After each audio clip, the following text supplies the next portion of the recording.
For those who care to join me, please join me in a moment of silence followed by the Serenity Prayer.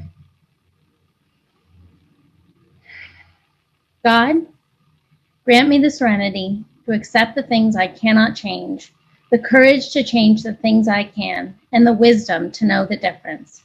This session is the first of our 2 service panels this weekend.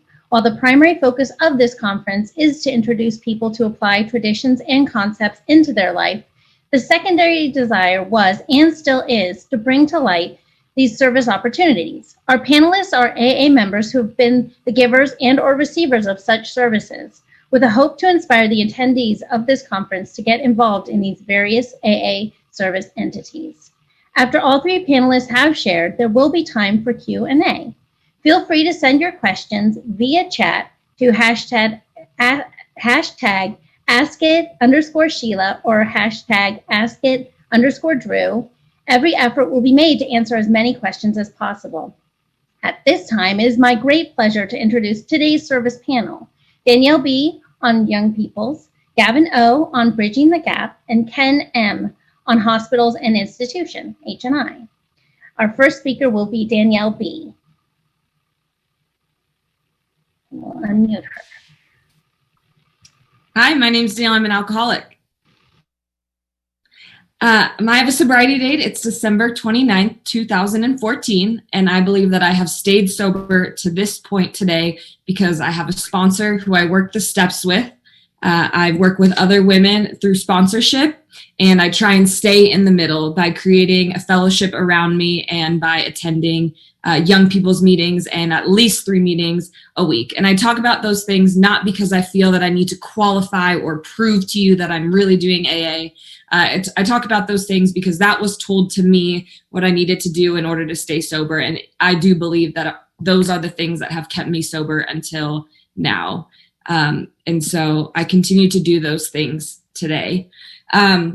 I've been asked to speak on a YPAW panel, and Sarah, thank you so much for letting me be of service, and everyone else for being here today. She shared with me that a few people have recommended me to share, and I think that's absolutely insane and amazing because before I got sober, there were no young people around me that enjoyed my presence or would recommend me for anything. And so that shows me, what AA has done in my life and helped me become the person that I am today. But when I think about, my early life before I was drinking, I know that I didn't like who I was. I was uncomfortable in my own skin. I never felt like I connected with anyone else. And, I just never felt okay with who I was. And so when I found drinking, all that did for me was fill the void that I had, in my life. The first time I drank, I was a sophomore in high school. I snuck into an upperclassmen party with a group of friends. We weren't allowed to be there. And so I was quickly kicked out of the party. And what I remember about that night is that I made sure I grabbed an empty water bottle. I filled it with vodka so that I could continue drinking when I left the party. I didn't care about who was with me. I didn't care that I wasn't cool anymore around upperclassmen. I wanted to make sure that I could still get drunk. And at the end of that night, I blacked out. I did some things that I wouldn't have generally done if I was sober, but I felt good and I felt okay with who I was. And really that's what my drinking looked like from the beginning of my sobriety the beginning of my drinking career all the way to the end, is I only cared about myself. I only cared to make sure that I had enough alcohol, and I didn't act the way that I would have if I was sober. During high school, I continued to drink when it was available because I knew that it made me feel good. And when I was drinking, I did fit in with other people. But I'd never used alcohol at that time to make me feel okay. I hadn't realized yet that that was my solution. Once I graduated high school, I continued to still feel like I didn't fit in. I wasn't interested in making friends when I was younger, so I didn't have anyone once I left high school. And I, to be honest, just felt lost in the world.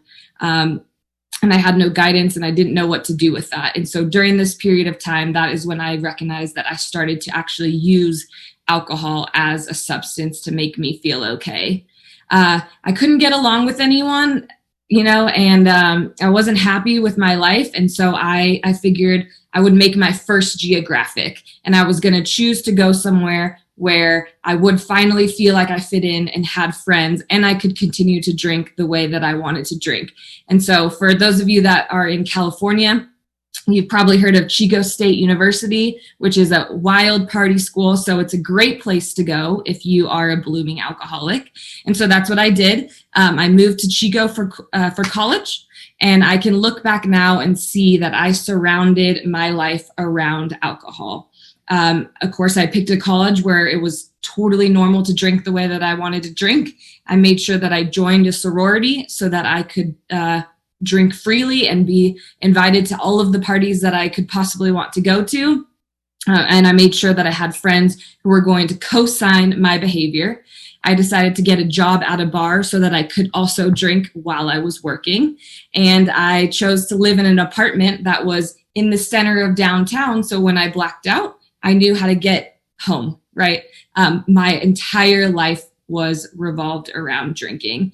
And at this time, there wasn't necessarily problems. If anything, I felt like it was the opposite. I had truly found myself, and I had found people who accepted me and accepted me doing everything that I had wanted to do, right? But for me, at the time, I didn't know that what I had is alcoholism. So when I put alcohol in my body, I don't stop drinking. I developed that phenomenon of craving, and there's never enough alcohol for me.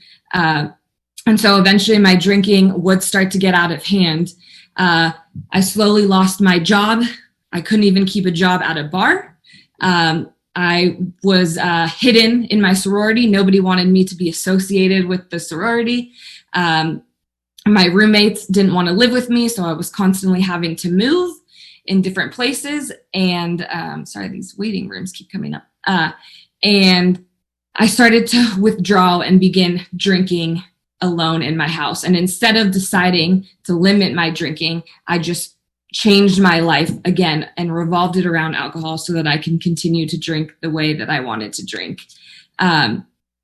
My first solution to my drinking problem was to convince my parents that if they got a puppy for me, that I would finally have something that I would love. I would have something that would make me feel better about myself and something that I could take care of. This was the solution. And it sounds absolutely insane to think about now.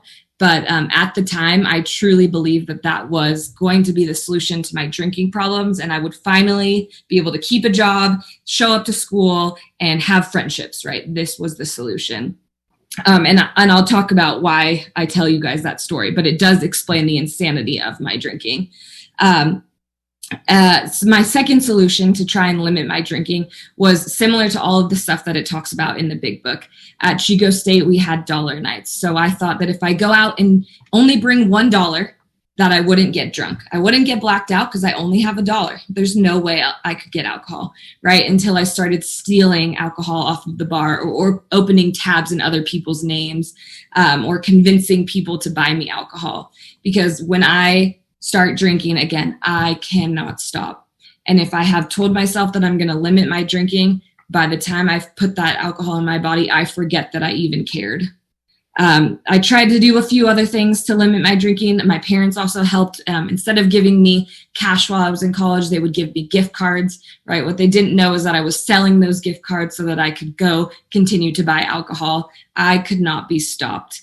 At this time, I recognized that alcohol had become my solution to life and my problems. I never thought that I could change who I was. I thought that I was just an awful person and incapable of making friends or making connections with anyone else.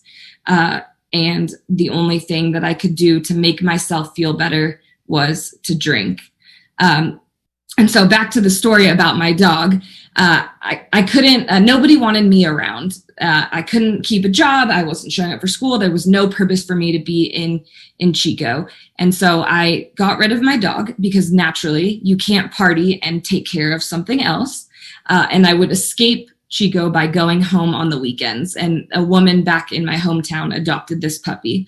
And so I would go home on the weekends and I would visit this woman and I would tell her about my drinking and all of my problems and my inability to be like a normal human in this world.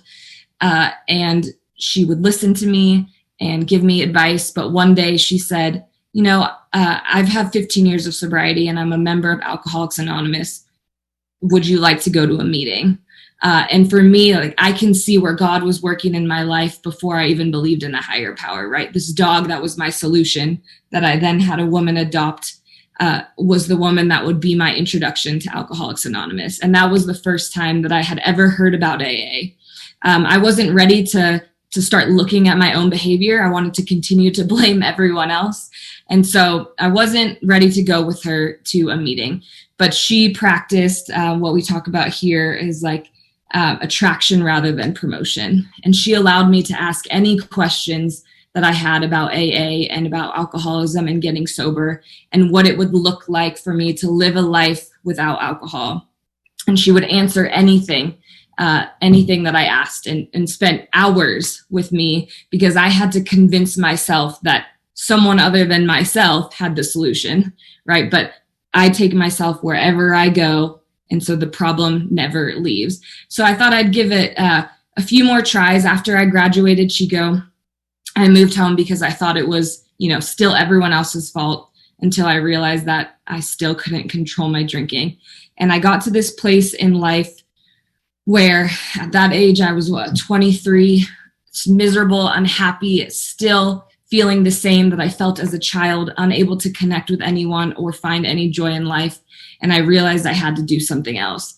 I never got DUIs. I wasn't in jail. I didn't lose everything financially or become physically injured. But what I did lose was like my soul and like spirituality. For me, I hit an emotional bottom. And it was really important for me to hear about what emotional bottoms look like because I can't relate to having the experience of losing everything. But I almost feel like an emotional and spiritual bottom can be so much more painful, especially at my young age. To have experienced the harm and like the hurt that I had by the time I was 23, that is what pushed me to getting sober, And so this woman finally took me when I was ready to my first AA meeting in Livermore on a Wednesday night. And I listened to all the stories that people talked about. I listened to the spiritual malady and the mental obsession and the physical allergy, and I could relate to what these people were talking about. I drank just as much as other people in college drank, but for some reason, when I was in my body, I reacted in a way that no one else did, and when I was drinking or I had that first drink or I was trying to avoid the drink, I couldn't stop thinking about it. At such a young age, I was physically addicted to alcohol and mentally addicted to alcohol. And I also had that spiritual malady that we talk about here because my entire life, for as long as I can remember, I was never happy and I never felt like I fit in until I came to Alcoholics Anonymous. In that meeting that night, that was the first time that I ever felt like I had found people that understood who I was. That was the first time that I ever felt like people truly got who I was in my soul and could identify with the problems that I was having. And so in that meeting, I decided that I was going to do something different. And I got a sponsor that night and I started working the steps. And the first step was really hard for me because of the first word in the first step. Someone once pointed out to me, they said, read the first step. I said, we. He said, stop. He was like, are you letting people in? Are you creating a fellowship around you? Are you connecting with peers and other young people and helping them and allowing them to be a part of your life? And I realized in that moment that I wasn't. I would come to AA, I would show up for one meeting and I would leave. And that was the extent of my participation in AA. I didn't recognize that I had to go to 3 meetings a week, or I didn't recognize that I had to make AA a part of my life. And I had to have people that were in AA, be a part of my life outside of just the meetings. And so I had to really learn to open up to other young people and share with them and be vulnerable with my experiences, because we all of us young people, all of us alcoholics, we all have the same experiences and they all affect us the same way. And I started to get honest. I talked about how alcohol was affecting me, and I talked about what I would hope to do in my life if I could stop drinking. When I got to the third step, there was a huge shift in my sobriety because I hadn't really understood what it meant to put faith in a higher power and to trust in a God. During this time of my sobriety, while I was working the third step, I was actually abusing pills and other medications. And I'm not saying don't take medication or pills. What I am saying is don't lie to a doctor to get medication and pills that you don't actually need and then not use it appropriately, because that is what I was doing. And I was using those things to treat other outside issues that I had going on. And I knew that if I wanted to overcome these outside issues and stop using these pills, that I would truly have to trust in something greater than myself and believe that something else could walk me through these problems that I was having. And so I got off of that medication and those pills, and I changed my sobriety date to what it is now. And I talk about that part of my story and still identify as an alcoholic, because you take my alcohol away and I will use anything else to try and fill that void. I will use anything else, no matter what, to make myself feel better if I don't have a solution and if I don't have a higher power. And so I had to learn to actually put faith into action during that part of my steps. When I got to the fourth step, I learned really what that we meant, right? It means you and it means me. And I had to actually talk with another sponsor, put everything down on paper, all of my resentments and things that I had held in that I would never talk about, and share it with another person. And that was the first time in my life that I had ever done that, right? I always made sure that this person knew a little bit, this person knew a little bit, but not one person knew everything about Danielle until I did the fourth step. And my sponsor got to point out to me where I have caused my own harm, right? Where I may have started the ball rolling, where I had a part in these situations. And we were able to put words to my actions that I now use as the words defects, but also understand that I had opposite action that I could work towards in order to become the person that I wanted to be. And I had never maybe other people understand how to live in life, but I didn't. I didn't understand that I could change my behavior, that I could actually do something different and work towards being the person that I wanted to be today, until I came to AA. And so that was a huge turning point in my sobriety. Then when I got to step 9, I could see that I started to feel equal amongst my peers and amongst other people in AA. I have a friend who used to joke with me and say that he thought I really liked my shoes because I was always staring at the ground.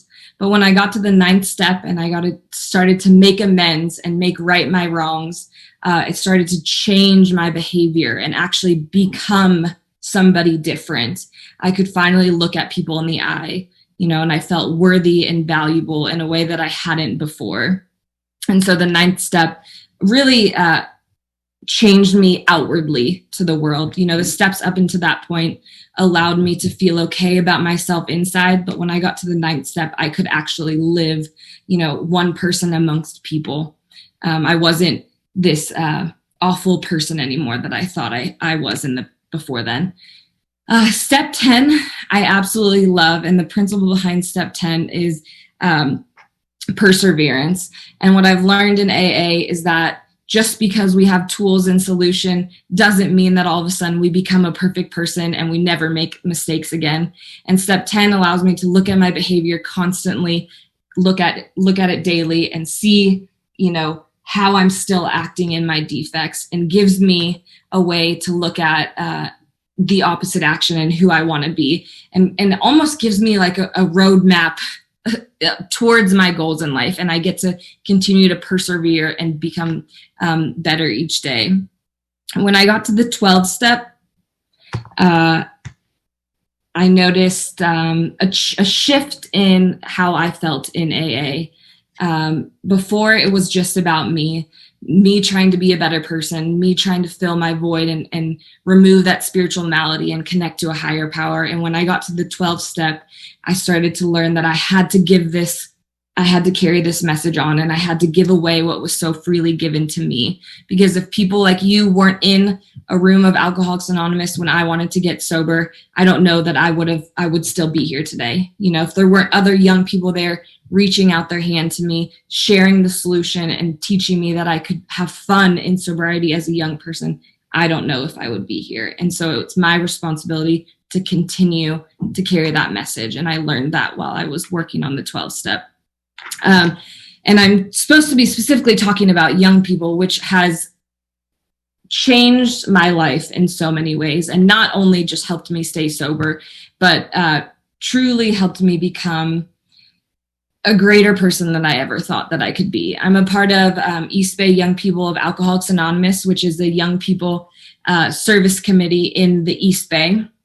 And we put together events for newcomers and any other young people in sobriety. And that doesn't mean by age, it means young at heart. So if you have room to grow, or you just feel like you're young at heart, like you are a young person and should participate and can absolutely participate in any of our activities and business meetings and be a part of EBIPA. I've learned how to act principles over personalities because of this group and of other young people in AA. I got sober when I was 23, which is like prime party time. But I think that us sober people at our events are even more wild than those, you know, with alcohol. East Bay Young People of Alcoholics Anonymous has taught me what it means to be a friend. You know, these people didn't know me when I first got sober, and they brought me along everywhere. They showed me what it was to be of service. We traveled all over California, to Southern California, to Northern California, and Fresno, all over California, carrying the message. And I was honored enough to get to be a part of when we hosted ACIPA in San Ramon. And these people showed me that together we can put on a conference and carry this message to young people all over California. And I don't know if anyone has ever been to ACIPA, but it is absolutely wild to have all of these young people together, sober, without alcohol, dancing and going crazy. It is absolutely amazing. These people have taught me how to be a friend and show forgiveness, how to respect other people while we're in business meetings. And most importantly, EBIPA and young people has showed me how to have unity, right? I've learned, you know, sometimes there's people that you might not like, right?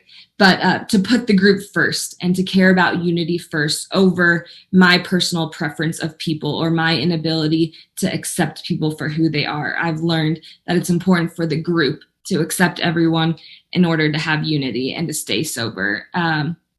And I still continue to be a part of EBIPA today. Again, I don't know that I would be sober if it wasn't for that group that was there reaching out their hand for me. And so I continue to show up today for those other younger women that might come in, or other young people that might not believe that you can have fun in sobriety and stay sober at such a young age. And so I feel like that is my responsibility to carry that on today. So thank you so much, Sarah, for letting me be of service. And I hope that if anyone has questions about young people, that I get to answer them later today. Thank you.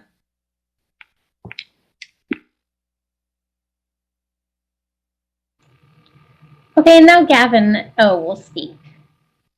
Hi, everybody. My name's Gavin. I'm an alcoholic. Thank you, Sarah, for allowing me to share today in the Unity and Conference team. Thank you so much. I'm very grateful to be able to be here and talk and tell my story. This month I'll have 3 years, and so I'm pretty stoked on that. But a little bit about my story. I grew up in the East Bay in Northern California, because I know there's people from out of state here. And I was the youngest of 6 children. I have 3 older brothers and 2 older sisters. And yeah, I look up to my older brothers a lot. They taught me a lot about, you know, the ins and outs and street smarts and things like that. But, you know, in high school, I was kind of like a jock. I played football, but I was kind of a stoner too. And, we like to go out on the weekends and spot beer and go up into the mountains and, have a good time. But that kind of changed when I was a senior in high school. My brother died in my parents' house of a drug overdose. And I always said to myself, I'll never do drugs. I'm not going to be like him and things like that. But I ended up going to college, and I went to UC Santa Barbara. So it's another big time alcoholic school, big party school. And when I was there, it was like a big party. But, after my brother's death, it was the first time in my life where I was starting to suppress my feelings and my emotions through alcohol. And so, the parties started to be, on Thursday and Wednesday, to the point where, I was doing it all the time. And, during that time, I started having panic attacks. Since my brother died, I was always like fear that, I'm going to die like him. And,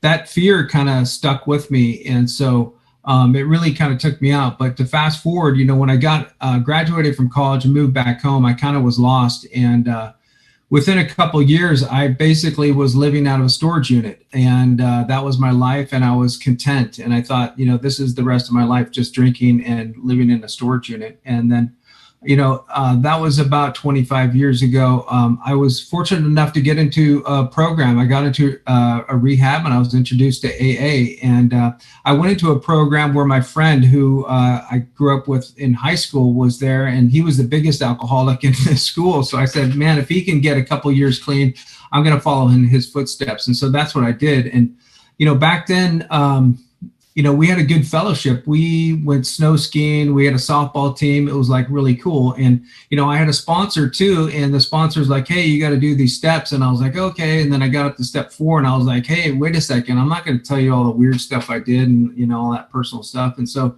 I kind of rode the fellowship ride in AA at that point in my life. And, I ended up getting married and I had kids, and my son ended up going to the hospital.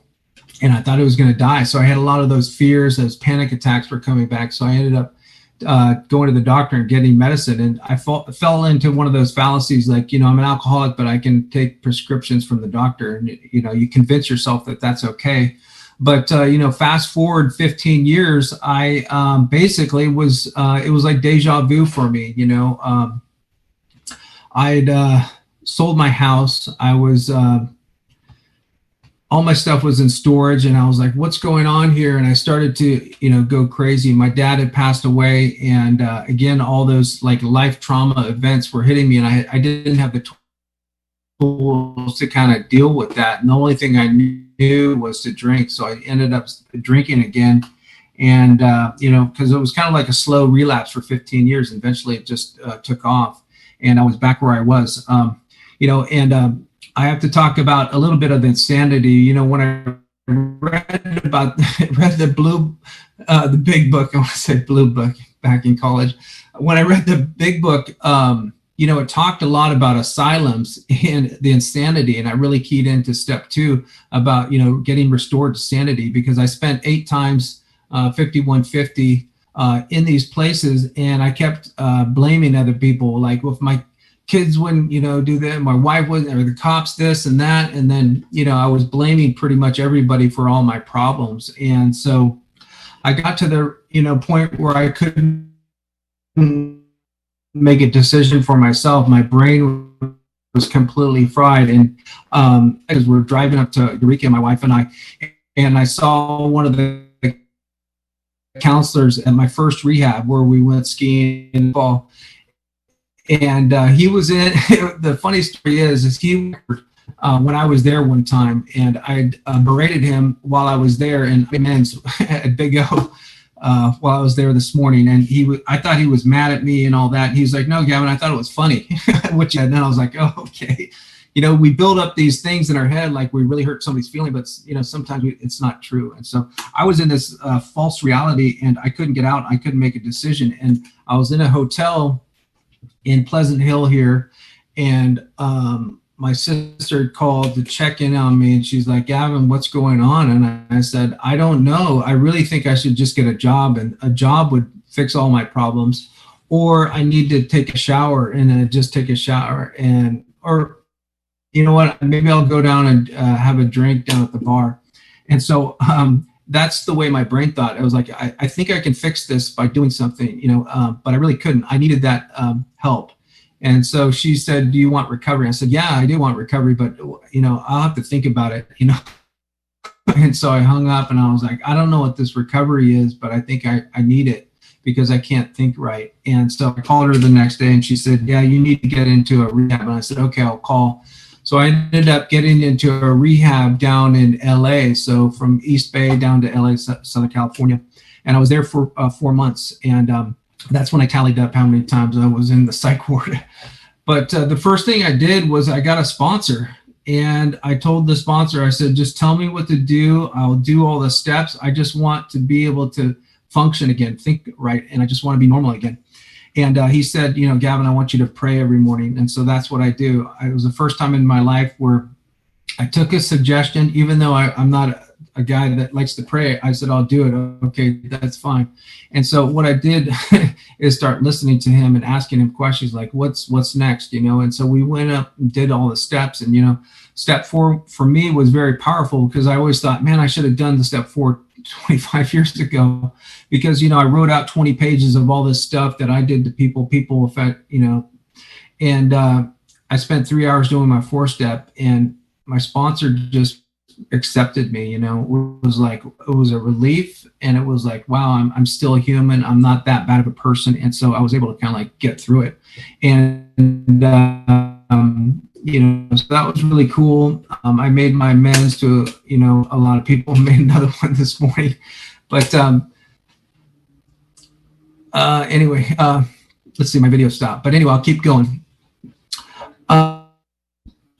Yeah, I lost my train of thought. So anyway, I moved back home and, I still wasn't right, but I was going to meetings 3 times a day because I couldn't work. And the first thing I did was I got into a meeting and they needed a literature person. And the literature person was to announce all the books for sale, the schedules, and, hand out a Living Sober packet.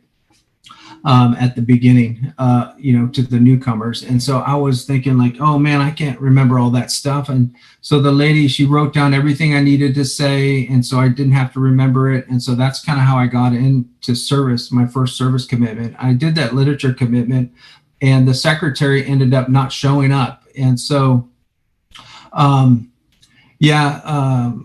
when he didn't show up, I basically took over the secretaryship. And so that was like a big step for me because not only do you have to be there, you actually have to meet friends and actually have people speak for you. So that's, that was a next step in my service commitment.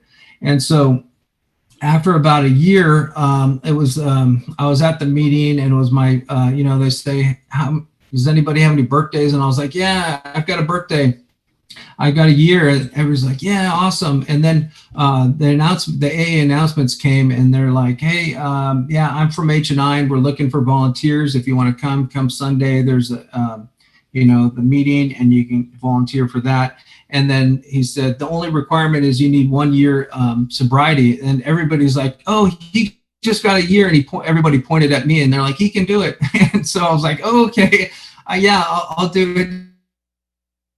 So I talked to the guy and I ended up getting into H&I. And when I went to the meeting, everybody kind of talks about the place that they go to. And the one lady, she said, oh, I do the Martinez Psych Ward. And I was like, hey, I'll do the Martinez Psych Ward. I've been there. It's my favorite place to go, I guess. And so I did that. And, I wanted more because I was doing that maybe once a month. And I was like, okay, well, I saw a flyer on the wall and it said Bridging the Gap. And at Bridging the Gap, what they do is they provide temporary contacts to people getting released from institutions and treatment centers and hospitals and get them into their first AA meeting and provide a temporary sponsor for them, get them introduced.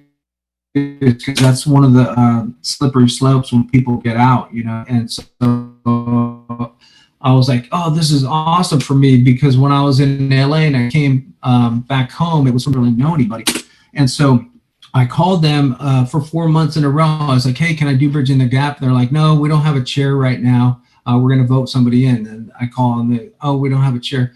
So eventually, after 4 months, I said, I'll do the chair, because I want to do Bridging the Gap. And so they said, okay, come to the GSR meeting and we'll vote you in. And so I went to the GSR meeting, and they went around the room. I guess it's called Third Legacy. And they asked every single person, do you want to do Bridging the Gap? Or are you available? And then everybody said no, except for one other guy. And I was like, oh man, I thought I was going to be the only guy doing Bridging the Gap. And so what ended up happening is they had to vote, and then it had to be 2/3 or unanimous. And so I eventually got Bridging the Gap. And so that's my service commitment right now. And it's pretty satisfying. What I found is that, by helping other people, it's helping myself. And so it's really important that, whenever somebody asks me to speak or do anything, I do it and don't worry about my anxiety, And so the Bridging the Gap for me has been really cool, because the person that had it before passed away. So it kind of fell on the wayside. And so what I've been doing is kind of building that program back up in Contra Costa County. And it's been really satisfying for me. So my career is kind of like in IT and computers. And so what I've done for Bridging the Gap to make sure that when I give this service commitment over, that it's going to be a nice transition to the next person. And so I've created an email account, a website, and we have a contact database on the back end to track all of our volunteers, the facilities that we work with, and also the clients that we have that are getting released. And so that whole program has been, we kind of brought it up, and COVID hit. And so we're not presenting at a lot of the facilities, but, I think, once that leaves, I think it'll be awesome to continue it. So that's kind of my, the deal on service, is that, it really helps me by giving others, because I never thought about doing volunteer work or doing anything for free. It was always like, what am I going to get paid? Because I did consulting, but this is actually more satisfying than any work. So I really appreciate everybody being here for my sobriety today. And thank you, Sarah.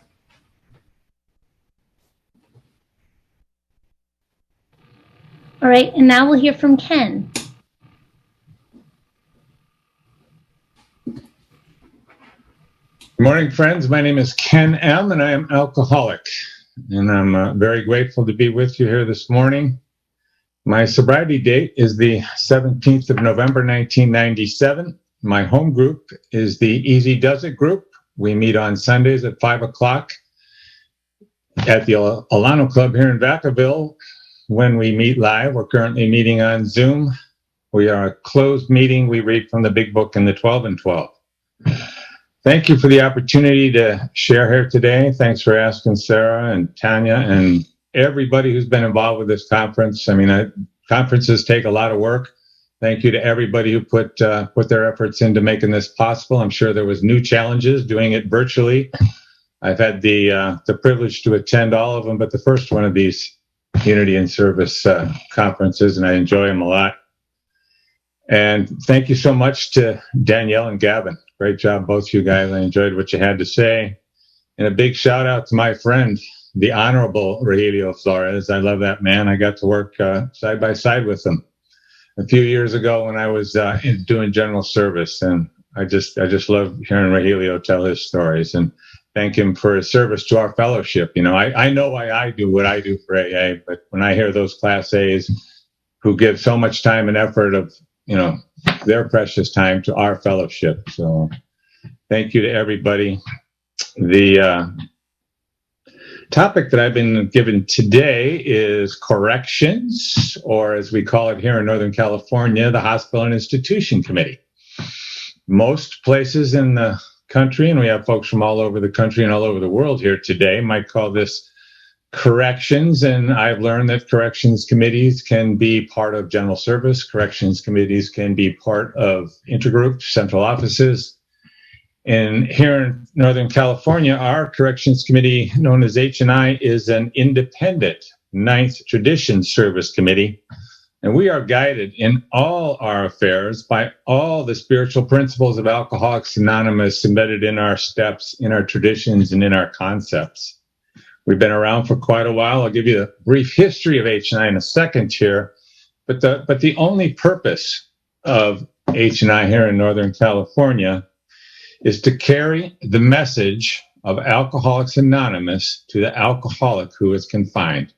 And we have guidelines, policies and procedures, section 1, section 2. We have lots of guidelines and you notice the pink theme here, folks. If you're not familiar with the pink, that's the official H&I color. I get to wear this pink shirt on rare occasions when I'm talking about H&I. But we have all this literature to give us guidance of how we do things here in Northern California. So I said that the only purpose is to carry the AA message to the confined alcoholic. We have recently kind of expanded our definition of confined here in H&I to include more than just jails and prisons, hospitals, institutions. And if you really want to know more, you can look at this pamphlet, and you can find this pamphlet on our website. Our website is HNDI, spelled out, HANDINORCAL.org. And all that information is on our website. And I think Sarah's going to put it in the chat, the website information, my information. If you want to get involved with H&I, please contact me. We're going to get my information in the chat as well. You can send me an email, and I will find the corrections in your area and get you hooked up if you want to try some of this very, very valuable service. So just a brief history of H&I here in Northern California. The first known correctional meeting occurred at San Quentin Prison in 1942. And that was thanks to the visionary leadership of Warden Clinton Duffy. As AA success was proven with the drastic reduction in recidivism rates, AA quickly spread to other prisons in California. As the urban legend story goes, in 1946, 2 different groups showed up at San Quentin to conduct the meeting that night. A fist fight broke out in the parking lot to determine who was going to go in to do the meeting that night. That ended up being the impetus to start an official committee here in Northern California to avoid such incidents from happening again. Since those early days, the NorCal H&I Committee has evolved. We are now fully functional independent service committee, providing over 33,000 AA meetings annually. And, I have been doing H&I since I got 1 year sober. I'll give you a little bit of my history here in a minute, but it's an amazing service and a hugely valuable service. So our current situation here in Northern California, we have not been able to get into prisons or jails since mid-March. And that hurts us. Us folks have been doing this for a long time. The best we can do is supply AA literature. So all the coordinators are doing their best to make sure all the jails and prisons have a supply of AA books and pamphlets. Grapevines and Lavinias are a big thing in this time when basically everybody's on lockdown. They're not able to have their regular AA meetings. So getting as much AA literature in at this time is probably one of the best things that we can do. Some areas have had success doing Zoom H&I meetings in non-correctional type facilities like hospitals, recovery homes, detoxes, rehabs, that sort of thing. Our NorCal H&I leadership, our steering committee, has been working diligently with CDCR, which is the California Department of Corrections and Rehabilitation, to make AA and Grapevine videos available on the statewide in-house television channel. And I'm not sure that has happened yet, but it sounds like it's going to happen soon, and that would be awesome. So the inmates would have access on their TVs in their common rooms where they can watch AA videos. The other big thing that's going on here in Northern California is a relatively new program called the Inside Visitor Sponsorship Service, or IVSS. We love these acronyms in Alcoholics Anonymous. So the IVSS service started last year at San Quentin Prison. Of course, it's on hold like everything else. But what it does briefly describe is the committee found a way to work within the very strict parameters of most correctional facilities as far as being able to work steps with inmates that we can't do that in H&I meetings. I have to sign all kinds of agreements, PREA agreements, not disclosure agreements, stuff that I hear in AA meetings within the walls. So we found a way to work within the rules of the prison system to have outside members volunteer to visit inmates in the visitor room where they can work the steps. And the program has been very successful so far. I don't have time to go into all that, but there's a lot of information on that H&I website as well. So there's that new service, and it will be expanding to other prisons in California pretty quick, it sounds like. So very exciting stuff going on in H&I. So a little bit about my experience in H&I. Like I said, I've been doing H&I since I was 1 year sober. But lately, I mean, to be real honest with you, I've been in a little bit of a funk. I've had the COVID blues and all the other stuff that's going on around me. It's kind of getting me down. We got evacuated. I live in Vacaville. The fires were a block away from my house. We evacuated at 3 o'clock in the morning a couple of weeks ago. Scary stuff. And plus all the other stuff. And what I figured out is I'm not able to do those things that really bring me that inner peace and joy, like going down to the jail once a month or going to the prison twice a month and carrying the message of Alcoholics Anonymous to these guys who desperately are looking for something. So, I love Zoom. I get to do a lot of Zoom stuff, but I really miss the face-to-face in-person stuff. And I know that this too shall pass. Someday we'll be back to doing all that in-person stuff again. And I'm really looking forward to it. But until then, I'm going to carry on and do the best I can. So in the beginning, my first year of sobriety, I think I probably went to 500 plus meetings my first year. And it seemed like there was this same guy in every meeting I went to. And his name was Gomer R. And at every one of those meetings, Gomer would say the same thing. Hospital and Institution Committee needs help. You need 1 year of continuous sobriety to become a part of this life-saving committee. So by the time I got to 1 year sober, I said, all right, Gomer, I'm ready. Sign me up. And I got cleared to go into the Solano County Jail. And Gomer took me into the Claybank Jail, and we did a meeting together. Larry J. took me into the downtown jail, and we did a meeting together. And after that, both of them patted me on the head and said, all right, go get him, kid. You're on your own. And I did H&I at the downtown jail for the next 7 years of my sobriety. And it was absolutely huge. This time in AA, I was told that if you really wanted to stay sober, find a commitment and follow through on the commitment. And I've always had a job in AA. And, I really love what Bob, one of our co-founders, said about why he did service. He felt this sense of duty. He enjoyed it. It was a pleasure. He felt he was paying a debt to those who came before him. And he was also taking out a little of insurance against a slip for future temptations. And those four things are why I do service and why service means so much to me.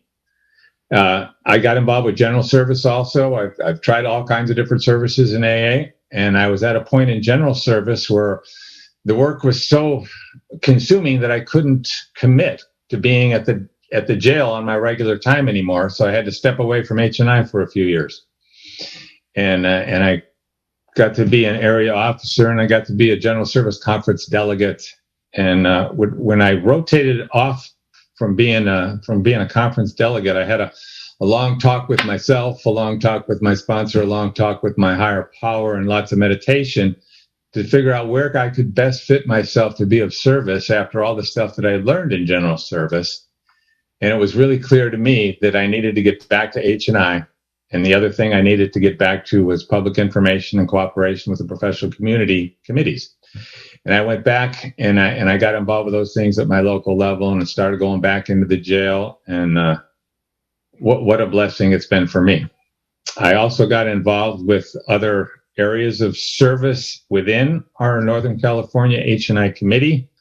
I was on the steering committee. I served on the finance committee. I was the chair of that finance committee.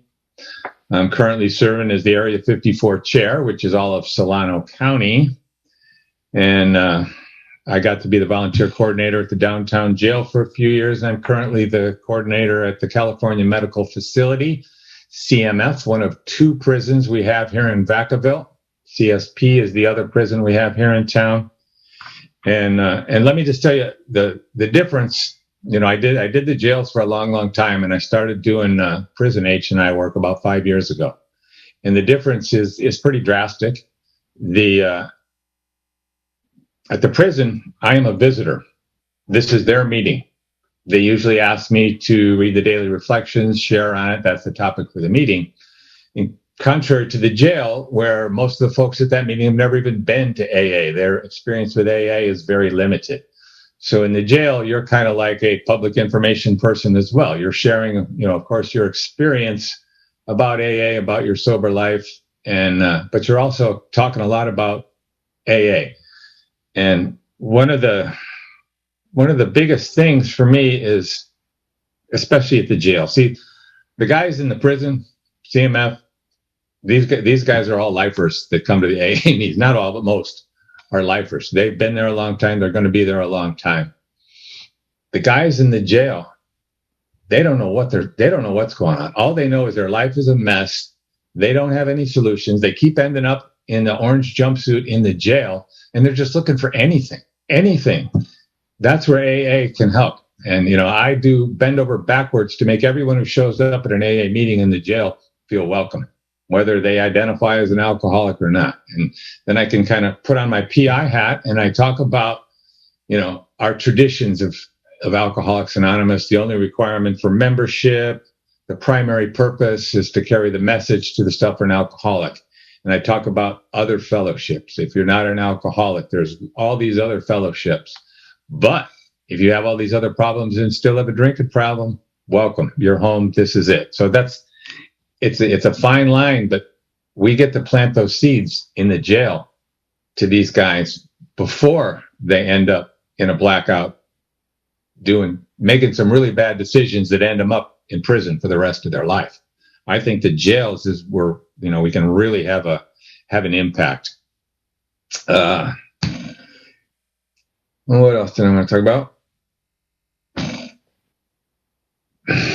So I can talk about my experience of doing H&I work. There's many nights sitting on my couch watching the baseball game that I am okay, and then I'm like, I got to go over to Fairfield. I got to go do that darn H&I meeting at the jail again. And I do it because I made a commitment, and I go over there and I share with these guys, and I walk out of there. I'm walking on air. My problems are this big, and I feel, no matter how much effort I put into any of this sort of stuff, I'm the guy who benefits the most. I get 10 times back what I put into it. And H&I tell you, if you're looking for a lot of recognition and a lot of pats on the back and all that, maybe H&I isn't for you. The facilities are generally very, very receptive, very positive, and very grateful that we come and do programs inside of jails and prisons. Most of the inmates, when they stop and think about it, they're pretty grateful that you show up. What we're doing is we're sowing seeds. You rarely get to see the fruit from the tree that grew from maybe a seed that you planted in a jail or a prison meeting years and years ago.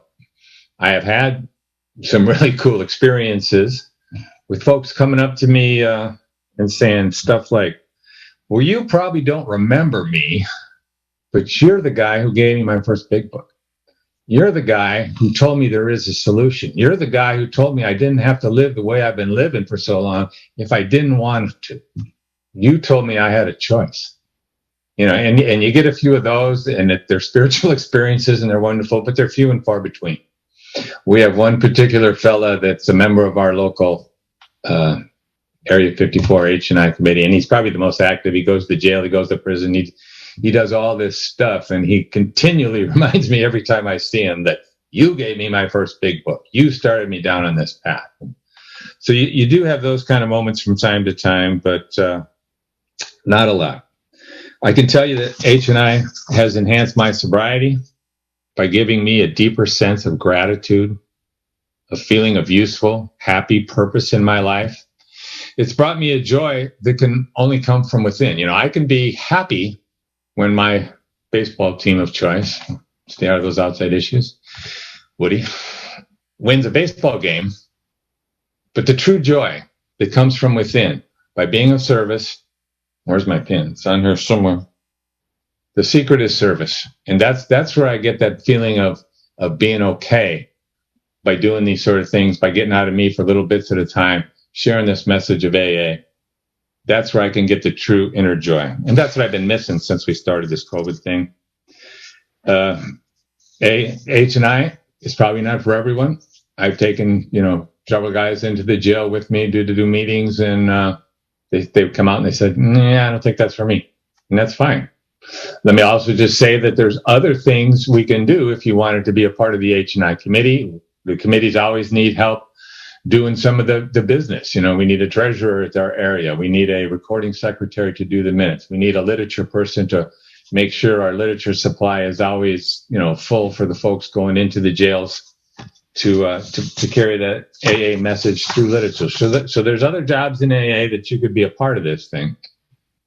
A lot of times I hear, when I'm trying to get folks interested or excited to become a part of H&I, is like, oh, I've never been to jail. I've never been to prison. I have nothing to share with those guys.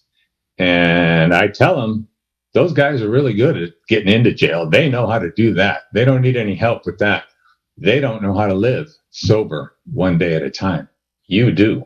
You have that experience through working the steps, through having a sponsor, from being of service. That is what you can share, and that is what they need to hear. So don't let I haven't been to jail be a reason that you don't want to volunteer to do H&I service.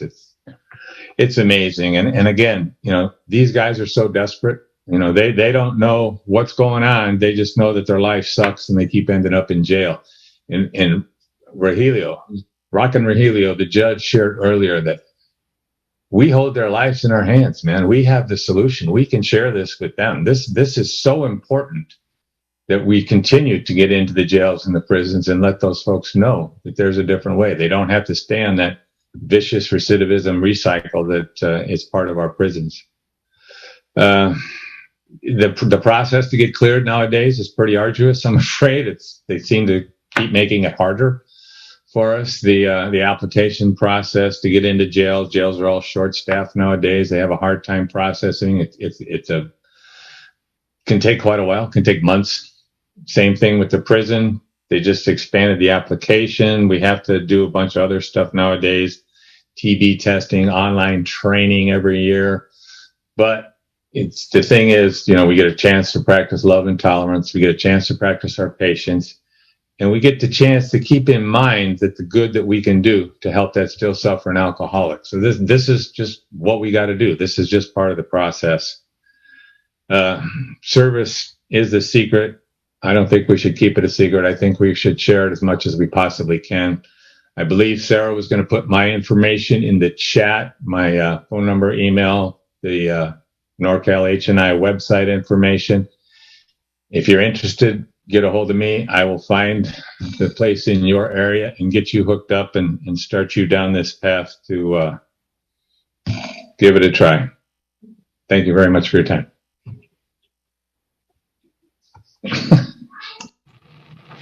All right, thank you. Thank you to all our panelists. And now let's start the question and answer portion.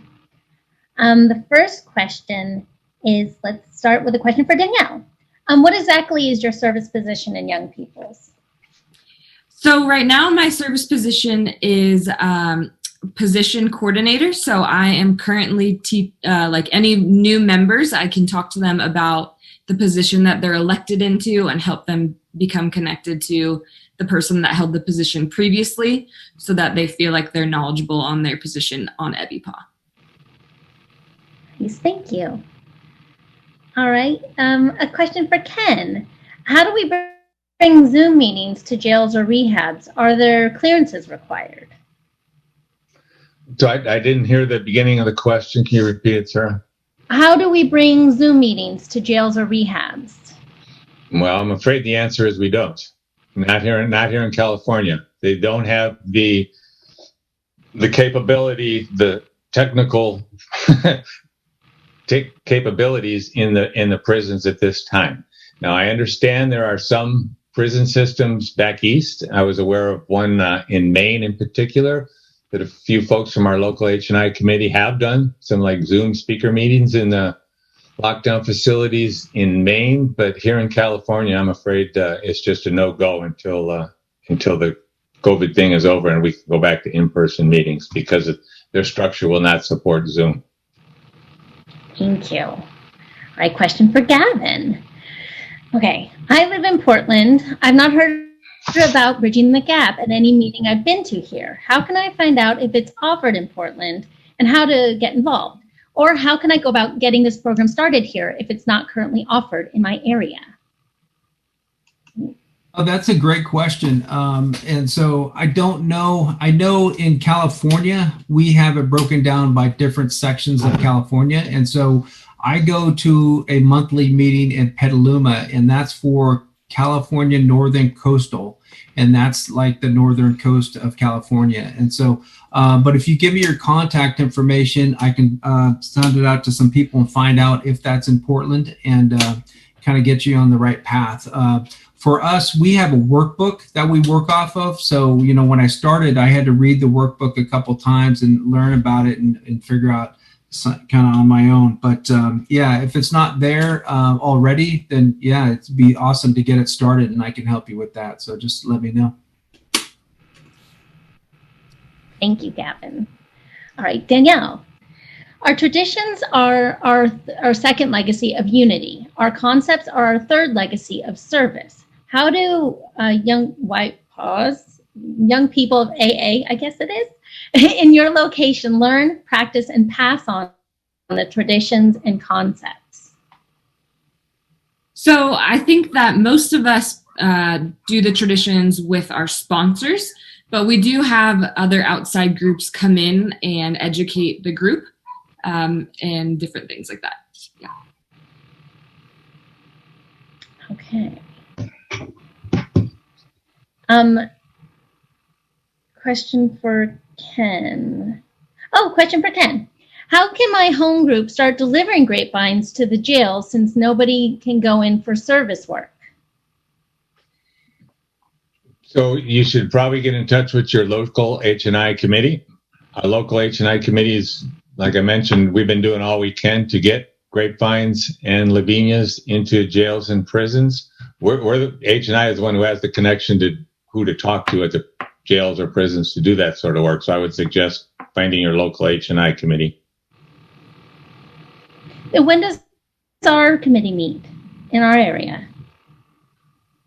Was that for me? I didn't. Yes, sorry. Yeah. When does H&I meet in our area? Where is our area? Contra Costa County. I would have to look that up. Sorry. Our regional chair, Peter Mitchell, lives in Contra Costa, and he reports all the time about what's going on in Contra Costa. But if you send me a message, I will find out and send it back to you. Oh, thank you so much. Sorry, I was just curious. I have a question for Gavin. What keeps Bridging the Gap members safe, anonymity-wise, from criminal activity, etc.? Yeah, I guess, yeah, that's a good question. Well, our recommendation when we do take clients to a meeting or meet them, we're not at Uber, so we make that up front. So we're not always having to drive somebody, but it's up to the temporary contact if they want to give somebody a ride. And we recommend people going in pairs if they do that. And women for women and men for men. And so, yeah, we have a phone coordinator that kind of basically calls them and checks in on them and finds out what they need and where they live. And so they kind of do that before we actually sign them a contact. Thank you. For Ken, Judge Flores mentioned that he doesn't see AA literature in emergency rooms. Is that an H&I thing or a PICPC thing? That would be a PICPC thing. H&I committee, all we do is take AA meetings into facilities. Literature is generally handled through public information or cooperation with professional community type committees. I've got another question for Ken. Ken, you spoke a lot about jails and prisons. What about psychiatric hospitals? And when they were a part of H&I, they brought meetings to hospitals. Is that a part of your program too? Absolutely. We, like I said earlier, we expanded the definition of confined to include more hospitals, rehabs, detoxes, that sort of thing. It's definitely a part of our committee. My experience personally is pretty limited. Here in Solano County, where I live, we have 2 prisons, 3 jails, a fire camp, a juvenile detention facility, but we don't have a lot of rehabs, detoxes, and hospitals. They're kind of like in the counties all around us. So my personal experience, I don't have a lot with that, but that's certainly within H&I's purview to do that sort of thing. Thank you so much, Ken. And I have a question for Gavin. Is Bridging the Gap doing presentations? This is a few questions. Is COVID slowing down Bridging the Gap? And is that similar to PI work or different? Yeah, thanks for the question. Yeah, so the COVID has definitely slowed us down. So one of the things I had to do was start reaching out to facilities and start asking them to, that we could give presentations. So basically, COVID, they said stop. We started one facility. We were doing in-person presentations. They stopped for a couple months, and then we started it again. Another facility that has a lot of recovery places basically said, no, we don't want you here until the COVID's done. And then they said, well, maybe we can do Zoom, but I think like Ken said, they don't have the technical ability to do the Zoom meetings yet. And so we're still waiting on that. And then, so that's kind of, everything's kind of on pause for that. In regards to the PICPC question, it's separate. They reach out to the professional community, but we do partner with PICPC and H&I. So one of my tasks is to go to the H&I meeting and talk to the H&I folks about Bridging the Gap. And if they can bring pamphlets in, they'll do that. The thing about, other than San Quentin, people really cannot sponsor anybody during the H&I meeting or get contact information. So we're like the last step. So when they do get released, we can actually contact them and get them connected to AA meeting in their home area.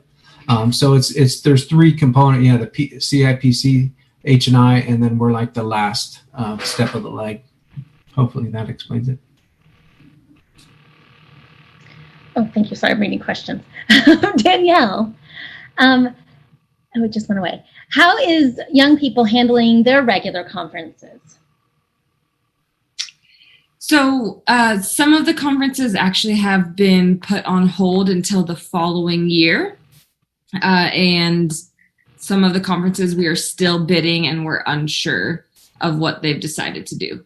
But as far as events and everything else, we are doing everything virtually now. Thank you. Ken, so Inside Visiting Sponsorship, IVSS program, which I do know about. That was right before Ken talked about Inside Visiting Sponsorship program, which I do know about. What other program was he talking about? I missed that part. Weird question, sorry. So the question was, what other program did I mention other than IVSS? Yes. What we're currently doing? I did talk about our NorCal H&I Steering Committee is working with CDCR, California Department of Corrections and Rehabilitation, to get videos, AA videos, PSAs. There's some what's the newest one called? It's not Sherbet sitting in a cell, A New Freedom. And some of the Grapevine videos onto the regular loop for the statewide prison television channel, which has got a lot of like public service type stuff on that channel. So that might have been what they heard. I'm not sure. Thank you. And for Danielle, where can I find recordings of young people telling their stories, such as yourself, to forward to young people? Oh, that's a great question. I know I've personally listened to young people's speaker tapes on YouTube, and I believe there are also some on Amat, which is where this recording is going to be posted. So I think those are great options. And actually, if you go onto the akipa.org page, which I can post, I believe they post speakers from the previous conference as well. So I can post that link. Thank you. Okay. Ken, please repeat the 4 reasons you do service. Quizzing you. So the reasons that I do service, I just stole from Dr. Bob. They're in Dr. Bob's story in our big book, but it is a sense of duty. It is a pleasure. And by doing so, I am paying a debt to those who came before me. And also, I am taking out some insurance on a future slip. And Bob's a little more eloquent and expands on those a little bit. So get out your big book and read them. I got another Ken question. Have you been in touch with other corrections committees nationwide to see about online opportunities in other states under general service? I have had the opportunity to participate in a few different national corrections workshops on Zoom. And like I said, there's a couple that I'm aware of going on. Maine is one. There was just a thing in Chicago that I wasn't able to attend, but I understand there was a couple folks who did share about their experience being able to do some in correctional facilities. So, I mean, it is happening on a very limited basis in some places, just not here. I got another one for Ken. Is HNI having an okay time financially? Is the virtual can any different? And can the books be sent to rehabs? So we are doing okay financially. We're not spending as much money right now, like in a lot of instances in AA right now with what's going on. And contributions have been somewhat steady still. I mean, they're down, but we're not spending as much money. We had a pretty good prudent reserve, a pretty good supply of money before COVID started. So we're doing fine. That doesn't mean stop your contributions. We appreciate your contributions. You can make contributions at the hninorcal.org website. And of course, we still take checks sent to the address that's on that website as well. And there was another part of that question at the end, Sarah, I didn't get. Can books be sent? So like mentioned previously, we're doing our best to get AA books, pamphlets, grapevines, and Lavinias into all jails, prisons where we don't have meetings, and we continue to bring AA literature into facilities where we can still, hospitals, that sort of thing. So yeah, contact your local HNI committee if you want to learn how that works locally. Thank you. And I have a question for Danielle. How would you advise a person getting sober young get involved in young people's?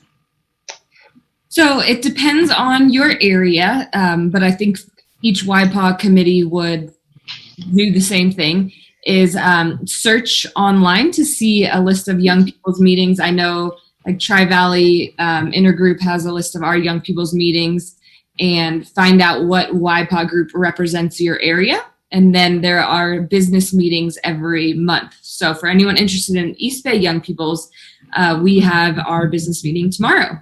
And then once they attend the business meeting, they can either be a member at large, or if they'd like to get a position, can be elected into a position. Thank you. For Gavin, does Bridging the Gap have or need its own funds? Oh, shoot, it jumped.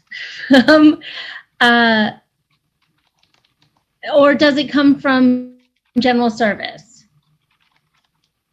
Yeah, so that's a great question too. So Bridging the Gap, I thought it was part of HNI, but it's really not. It's a subcommittee of AA, and yeah, we're funded through the general service. And yep. Wonderful. This is for Gavin or Ken. What are the prisons saying that they are lacking regarding technology ability? So why can't we do Zoom meetings? I think it's more Ken. Well, the way it's been explained to me, first of all, they can't put all the inmates in one room together to watch a video type thing. There's concerns with anonymity in the prison.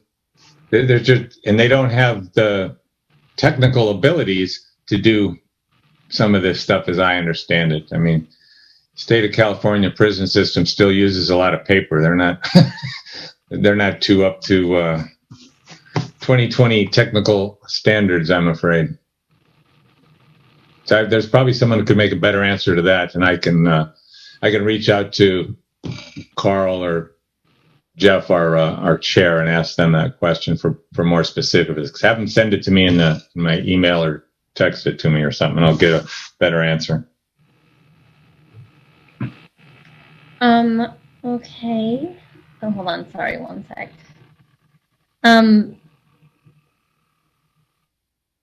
Okay, this is for any of the speakers. I'm just getting started in CPC work in Annapolis. Do you have any suggestions to reaching out or being of maximum service to alcoholics, especially during these times of social distancing? She has reviewed the materials from New York General Service Office. How are we staying connected? So, Can you want to go first? What'd she say at the beginning there? She's getting involved with CPC work. How do you suggest reaching out and maximizing service to the alcoholics? So, in my experience, the challenge with CPC work is getting your foot in the door with any professionals. Professionals are very busy, be they criminal justice, healthcare, whatever. I mean, they are very busy people, and your best bet is to have an in. Someone you know who can get your AA information to the right people in whatever facility or entity you're trying to get a hold of. I mean, sending cold letters is very difficult. People don't respond too well to the latest, piece of paper coming in the mail, that sort of thing. That's very difficult. Cold calling is difficult. If you know someone that can kind of, get that door open a little bit and get you connected to the right people is kind of what's almost necessary in any kind of CPC work, in my experience. I have another question for Danielle. What happens to YPAW service when you get older?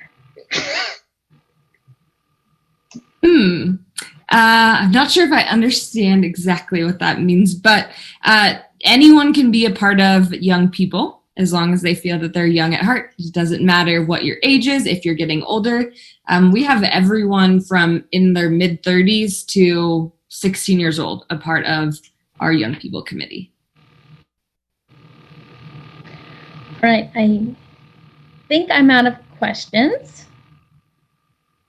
Oh, there was an extension on that question. You get sober young, do YPAW service, stay sober, get old. I love Drew. All right. I have another question for Ken. Are hospitals less strict? Well, what if they have a specific hospital in mind? Is it okay to drop off a box of HNI books? Are hospitals less strict? I mean, hospitals generally don't have big clearance processes like jails and prisons do. So that's usually a good place to get started doing HNI stuff. Can you drop off material? Again, I would suggest you get a hold of your local committee to see what the local procedures are as far as getting AA literature into local facilities. Thank you. All right. Oh, that's a really long question. I think that we will go ahead and close the panel. Let's thank our speakers and all the great questions which were submitted. Let's all clap because they're great.